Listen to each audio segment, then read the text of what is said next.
अस्सलाम वालेकुम। इस वीडियो के अंदर हम ये डिस्कस करने लगे हैं कि माइनर एक्ट्स के सब्जेक्ट में बेयर एक्ट्स को किस तरह से यूज़ किया जाता है।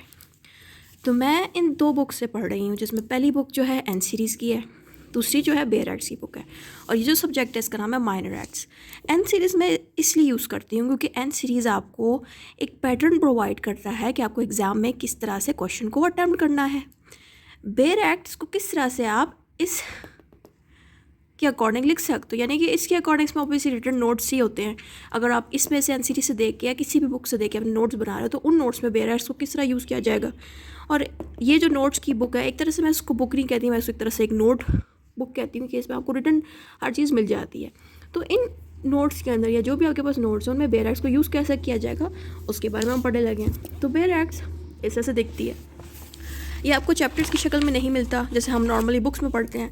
आपको इसमें एक्ट्स मिलेंगे, ठीक है। इस बेयर एक्ट की बुक में तकरीबन 6 एक्ट्स हैं, लेकिन हम पढ़ रहे हैं पंजाब यूनिवर्सिटी से। तो पंजाब यूनिवर्सिटी ने सिर्फ ये पहले 5 को इंक्लूड किया है, ठीक है। तो यानी कि पंजाब यूनिवर्सिटी जब आपको पेपर प्रोवाइड करेगी तो वो आपको इन 5 में से सवाल देगी।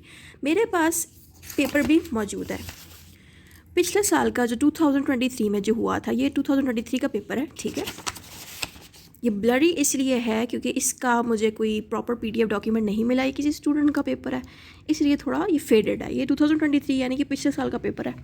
इसमें आप देखें 5 एक्ट्स हैं, 1 2 3 4 5, और ये वही 5 एक्ट्स हैं जो कि आपको बेयर एक्ट्स में मिलेंगे, ठीक होगा। अब होगा ये कि आपको पूरे 5 एक्ट में से 2-2 आएंगे, यानी कि 2 सवाल आएंगे सब में से। 2 में से आपको एक अटैम्प्ट करना है, यानी कि 2 आपको इसमें से आ गए, यहाँ से आपको एक अटैम्प्ट करना है, 2 इसमें से आ गए, यहाँ से एक। तो इसी तरह आपको 5 क्वेश्चंस करने हैं, 10 आएंगे। देखें यहाँ पे 10 क्वेश्चंस हैं, 10 में से आपको 5 करने हैं। ऐसा नहीं होगा कि आप इसमें से 2 कर लो, इसमें से एक, ऐसा नहीं होगा। हर एक्ट में से आपको एक लाजमी अटैम्प्ट करना है माइनर एक्ट में से, ठीक हो गया। ये था पेपर पैटर्न। अब हम बात करते हैं कि बेयर एक्ट्स को यूज़ किया किस तरह से किया जाता है। अब यहाँ पे तो 5 एक्ट्स हैं। अब इतनी लंबी वीडियो मैं नहीं बनाना चाहती कि मैं सबको अलग अलग एक्सप्लेन करूँ, तो मैं आपके सामने सिर्फ एक ही एक्ट इस वक्त एक्सप्लेन कर दूँगी। यानी कि अभी मैं आपको Punjab rented premises act explain करूँगी तो आपको आइडिया हो जाएगा कि बाकी चारों को किस तरह से यूज़ करना है। तो हम पंजाब रेंटेड प्रेमिसेस एक्ट के पेज पर जाते हैं। यहाँ पर आपको पेज नंबर प्रोवाइडेड होगा 169 पेज पे।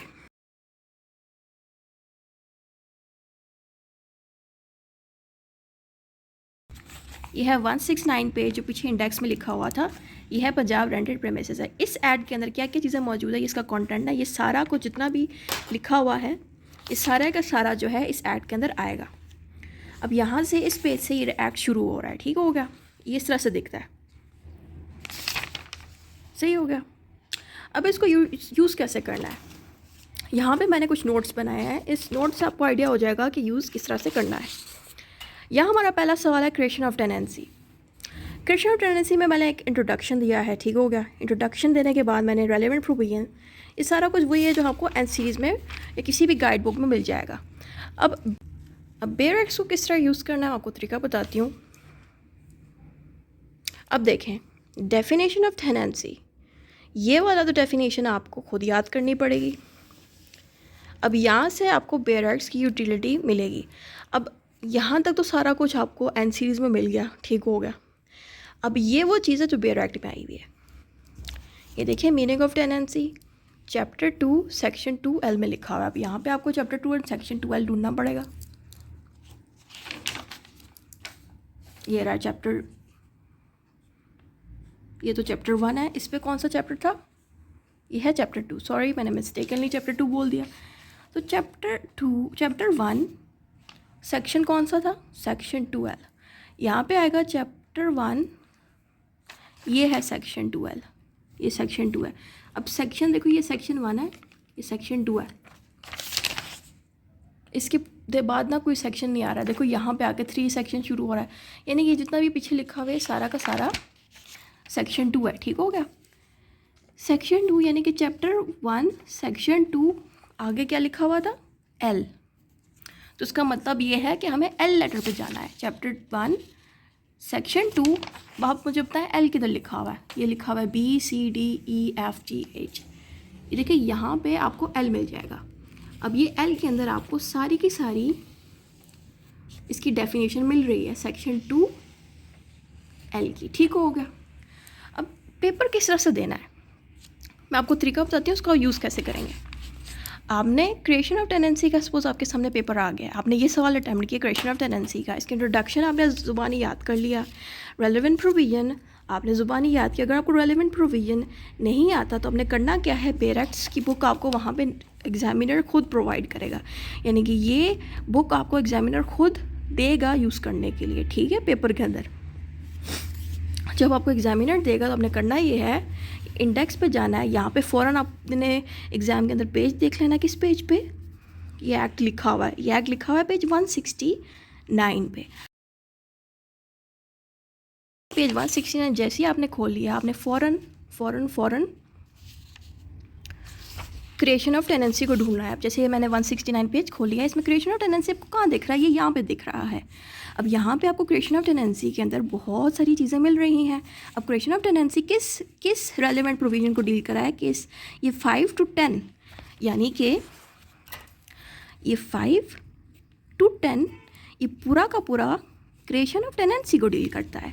तो यहाँ से अगर आपको मिसाल के तौर पे एग्ज़ाम में ये भूल जाता है तो आप यहाँ से बेयर एक्ट से ढूंढ के 5 to 10 इस पर लिख सकते हो। इस तरह से आपको बेयर एक्ट यूज़ करना है।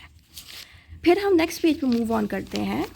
अगर आपको क्रॉस रेफरेंस याद ना भी रहा तो ये अभिषेक स्किप कर दें, क्योंकि जो क्रॉस रेफरेंस है ये आपको ज़ुबानी ही याद करके लिखना पड़ेगा। अभिषेक ये ना लिखें, जो पीछे क्रॉस रेफरेंस लिखा हुआ है ये वाला, ये आप बेयर एक्ट से ढूंढ के लिख सकते हैं। अब मीनिंग ऑफ टेनेंसी ये आपको ज़ुबानी याद करना पड़ेगा, इंटरप्रिटेशन ये ज़ुबानी करना पड़ेगा। अब डेफिनेशन ऑफ टेनेंसी भी आप कर लें ज़ुबानी, अगर आपको ये नहीं याद करनी, अब डेफिनेशन क्योंकि ये ज़ुबानी करनी पड़ेगी ना, अगर आपको ये नहीं याद रहती आप सीधा बेयर एक्ट्स वाली ही डेफिनेशन से लिखना शुरू कर दें, क्योंकि ये वाली आपको बेयर एक्ट्स में आराम से मिल जाएगी, आपको ज़ुबानी याद करने की ज़रूरत भी नहीं पड़ेगी। ठीक हो गया, तो इस तरह से आपको बेयर एक्ट्स यूज़ करने हैं। अगर आपको ये चीज़ें भी याद नहीं रहती, कोई मसला नहीं है, आप सिर्फ इंट्रोडक्शन याद रख लें, रेलेवेंट प्रोविजन यहाँ से बेयर एक्ट से देख के लिख लें और सीधा ही यहाँ से शुरू कर दें मीनिंग ऑफ टेनेंट से, क्योंकि टेनेंट की जो जितनी भी यहाँ पे डेफिनेशन लिखी हुई है ये आपने यहाँ से ढूंढ के लिखनी है। ठीक हो गया, आपने बस एक चीज़ याद रखनी है कि आपको ये चैप्टर 1 सेक्शन 12 याद रखना पड़ेगा। क्यों याद रखना पड़ेगा, ताकि आपको जल्दी ढूंढने में आसानी हो। अगर आपको ये याद रहेगा हाँ मैंने चैप्टर 1 एंड सेक्शन 2 में जो है टेनेंट की डेफिनेशन देखी थी, तो फिर आप करेंगे क्या, फ़ौरन चैप्टर 1 ढूंढेंगे, ये रहा चैप्टर 1, सेक्शन 2 था, ठीक है सेक्शन 2 ये रहा, कौन सा वाला था, एल था, एम था, तो इस तरह फ़ौरन याद ढूंढ सकते हैं। अगर आपको ये चीज़ चैप्टर 1 सेक्शन 2 ये याद नहीं भी रहा तो कोई इशू नहीं है, आप बेयर एक्ट्स के अंदर आराम से उसको ढूंढ सकते हैं। ठीक है, यहाँ पे आपको सब कुछ मिल जाएगा और ये एग्ज़ाम में आपको ये बुक दी जाएगी ये वाली। ठीक हो गया, तो इसी तरह मैंने इसको लिखा है। तो आप चाहें तो ये जैसे मैंने लिखा ना अकॉर्डिंग टू चैप्टर 1, ये चीज़ बेशक ना लेके सीधा ही डेफिनेशन शुरू कर दें, उन्होंने सीधा डेफिनेशन शुरू कर दी। देखो टेनेंट मीन्स ये as it is same to same wordings हैं जो कि बेयर एक्ट्स में लिखी हुई हैं। देखो सेक्शन 12 सब सेक्शन 1, ये सेक्शन 12 है, ठीक है, और ये सेक्शन 12 के सब सेक्शंस हैं। अगर आपको सब सेक्शन का वर्ड याद ना नहीं भी रहा तो कोई इशू नहीं है, आप बस इसके साथ लिख दें सेक्शन 12, ये बेशक आप ना लेके सीधा 1 लिख दें, और ये सारा का सारा याद करने की ज़रूरत नहीं है। जो यहाँ पे लिखी हुई है वर्ड्स, वही वर्ड्स आपने यही लिखनी है। ये भी मैंने सारा कुछ बेयर एक्ट से लिखा है, तो ये सारा कुछ मैंने ना बेयर एक्ट से ही देख के लिखा है। बस तरीका अटैम्प्ट करने का तरीका आपको आना चाहिए। तरीका क्या है कि आपने करना क्या है कि पहले आपने इंट्रोडक्शन दे दिया खुद से, ठीक है, रेलेवेंट प्रोविजन आपने बेयर एक्ट से दे दिया इस किताब से।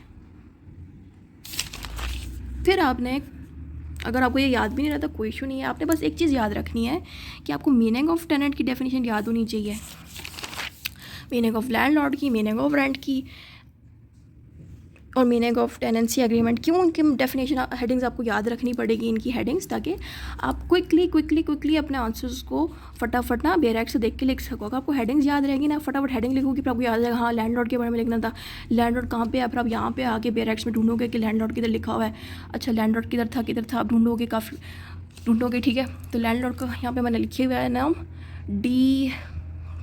डी जो है लैंडलॉर्ड को डील करता है। यहाँ पे देखो लैंडलॉर्ड किधर है, ये मिल गया। तो इस तरह फटाफट आप जो है हेडिंग अगर याद रहेगी ना तो फटाफट जो है आप इन सेक्शंस को बेयर एक्ट से देख के लिख सकते हो। तो इस तरह से आपने बेयर एक्ट्स को अटैम्प्ट करना है, यानी कि आपको याद ही कुछ नहीं रखना पड़ेगा, आप सारा कुछ जो है बेयर एक्ट से ही लिखोगे। देखो ये जितनी भी डेफिनेशंस होती है ना बेटा, ये याद रखना थोड़ा मुश्किल होता है। अगर आपने इस बुक से जो कि आपको एग्ज़ाम में प्रोवाइडेड होगी, अगर सारा कुछ इसमें लिखी हुई डेफिनेशन मौजूद है तो आपको ये याद रखनी ही नहीं पड़ेंगी। सिर्फ आप करो ये कि जैसे ये हेडिंग होगी, ये हेडिंग होगी, ये हेडिंग होगी, बस आप हेडिंग्स जो है वो याद कर लिया करो, ताकि आपके लिए बाकी के पैटर्न से बाकी चीज़ें याद रखनी ना पड़े। ठीक है, जैसे ये हेडिंग होगी, ये याद रख ली, ठीक हो गया।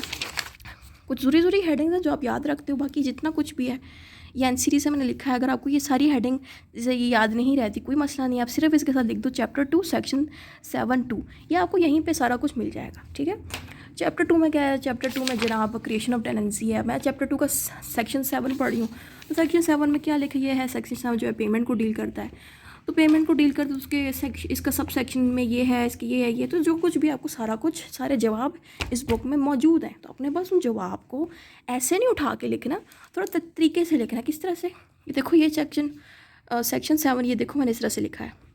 मैंने पहले सेक्शन 7 की हेडिंग दी है, मैंने हेडिंग ज़ुबानी याद कर ली, पेमेंट ऑफ रेंट। ज़ुबानी भी याद नहीं करनी, बल्कि आप ना सेक्शन 7 को देख लो, यहाँ पे लिखा हुआ है पेमेंट ऑफ रेंट, यहीं उठा के यहाँ पे लिख दो पेमेंट ऑफ रेंट सेक्शन 7। ये भी नहीं लिखना बेशक, सीधा आप सेक्शन 7 को डिस्कस करो। यहाँ पे आप सेक्शन 7 लिख दिया, हेडिंग दे दी, फिर देखो 1 2 3।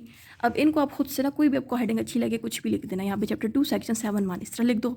चैप्टर 2 भी याद नहीं रहा तो आप बेशक लिख दो सेक्शन 7(1), इस तरह से भी लिख दो ना। बस ये जितनी भी डेफिनेशंस हैं जनाब ये यहाँ पे आपको लिखी हुई मिल रही हैं। ठीक हो गया, तो इस तरह से आपको बेरेक्स को यूज़ करना है। बस आपको एक चीज़ याद रखनी है, बस आपको हेडिंग याद रखनी है। देखो सेक्शन 7 की याद रखनी नहीं पड़ी, पेमेंट ऑफ रेंट जो है यहाँ पे आपको लिखा हुआ मिल रहा है। देखो पेमेंट ऑफ रेंट सेक्शन 7 को डील करता, तो आप ऑटोमेटिकली याद आ जाएगा, हाँ सेक्शन 7 में जो था पेमेंट ऑफ रेंट था, मेरा फटाफट उस हेडिंग को लिख लोगे। कुछ हेडिंग्स ऐसी हैं जो आपको याद रखनी पड़ेंगी, जैसे कि ये मीनिंग ऑफ 10 एंड ये, ताकि आपके ना पेपर अच्छा हो जाए। तो इतना ही था इस वीडियो में। ठीक है, मैं आपको बाकी एक्ट्स नहीं समझाने वाली। इसमें देखो 5 एक्ट्स हैं, मैंने 5 में से आपको सिर्फ पंजाब टेंटेड प्रेमिसेस एक्ट को एक्सप्लेन किया, बाकी नहीं किया, क्योंकि देखो बाकियों भी अगर मैं बाकियों को भी एक्सप्लेन आउट करूँगी, उनमें भी एग्जैक्ट यही मेथड है। ठीक होगा, तो मेरी वीडियो खामखा लंबी हो जाएगी। तो इन सब में उसी मेथड से आपने लिखना है पेपर, जिस मेथड से मैंने आपको यहाँ पे नोट्स दिखाया कि इसी तरह ही आपने पेपर में अटैम्प्ट करना है। कुछ चीज़ें आप याद भी कर सकते हो, बट मुझे इसमें कुछ दिखा नहीं है कि आपको कुछ याद करना पड़ेगा। 90% चीज़ें सारी की सारी बेरेक्ट्स में से आई हैं। हेडिंग्स अगर याद रख लो तो उसका फ़ायदा ये है कि आप बहुत जल्दी से बेरेक्ट्स में से वो चीज़ें ढूंढ सकते हो। ठीक हो गया, तो यही था बेरेक्ट्स को यूज़ करने का तरीका।